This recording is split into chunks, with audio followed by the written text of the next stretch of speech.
మహిళలను మోసం చేస్తున్న కాంగ్రెస్ ప్రభుత్వంపై మాజీ మంత్రి ఎమ్మెల్యే హరీష్ రావు ఆగ్రహం వ్యక్తం చేశారు. మహిళా సంఘాలకు 21,000 కోట్ల వడ్డీ లేని రుణాలు ఇచ్చామని ఆర్థిక మంత్రి బట్టి విక్రమార్క నిన్న మంచిర్యాలలో చెప్పడంపై మండిపడ్డారు. 5 లక్షల వరకు వడ్డీ లేని రుణమని, మిగిలిన 15 లక్షలకు మహిళా సంఘాలు వడ్డీ చెల్లిస్తున్నాయని అసెంబ్లీలో తాను అడిగిన ప్రశ్నకు సమాధానం చెప్పారని హరీష్ రావు గుర్తు చేశారు. అలవోకగా అబద్దాలు చెప్పి ప్రజలను నమ్మించే ప్రయత్నం చేయడంలో ముఖ్యమంత్రి సహా కాంగ్రెస్ నాయకులందరికీ ఒకటే దారి అన్నారు. ఈ మేరకు Harish Rao social media X వేదికలో పోస్ట్ చేశారు.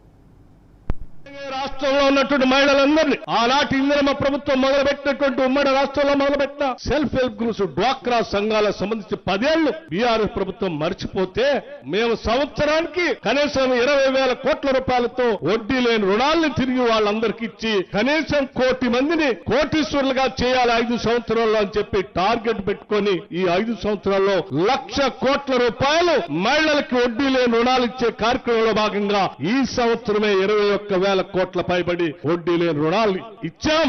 రాబోయే రోజుల్లో కూడా పూర్తి స్థాయిలో ఇస్తాం. మహిళల గురించి బట్టి గారు 34వ పేజ్ చాలా గొప్పగా చెప్పారు. పేజ్ 34 లో వచ్చే 5 సంవత్సరాల్లో 1,00,000 రూపాయల వడ్డీ లేని రుణాలు అందించాలని మా ప్రభుత్వం సంకల్పించింది. ఇది పోయిన బడ్జెట్ లో చెప్పారు, ఈ బడ్జెట్ లో కూడా చెప్పారు. అధ్యక్ష, ఏంటి అధ్యక్ష, నిజాలేంటి అధ్యక్ష? ఈ ఆర్థిక సంవత్సరంలో వడ్డీ లేని రుణాలకు సంబంధించి ఈ రోజు వరకు 1 రూపాయి కూడా ఈ ప్రభుత్వం విడుదల చేయలేదు. వడ్డీ లేని రుణాల పరిమితిని గత ప్రభుత్వంలో మేమిచ్చిన 5 లక్షల రూపాయలకు 5 లక్షల రూపాయల కంటే ఎక్కువ పెంచింది లేదు.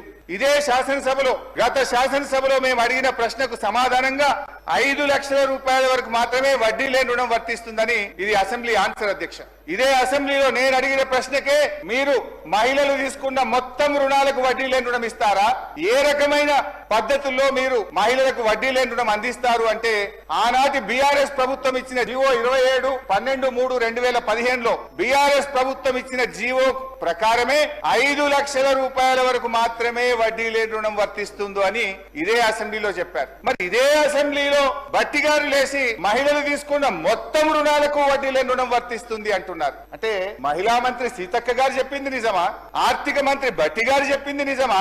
ఎంతకాలం మహిళలు ఈ రకంగా